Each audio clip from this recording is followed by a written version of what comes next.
Hi, everyone. My name is Craig Mellon. I teach sixth grade history in Clearwater, Kansas. Um, I have a passion for instructional technology that kind of developed throughout my teaching career. This is my eighth year in my current position.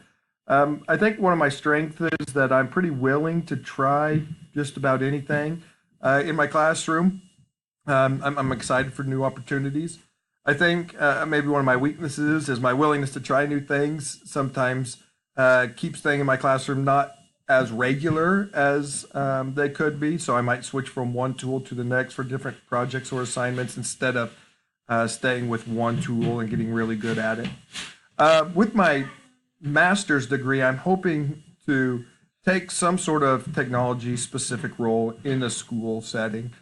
So whether that's a technology coach or integration specialist, whatever the title may be, I think that's a job I would really enjoy, helping teachers and students use technology in new and interesting ways in their classroom. So I'm excited to continue pursuing those goals this semester, and I'm excited to learn from each of you in our discussion posts and throughout this course.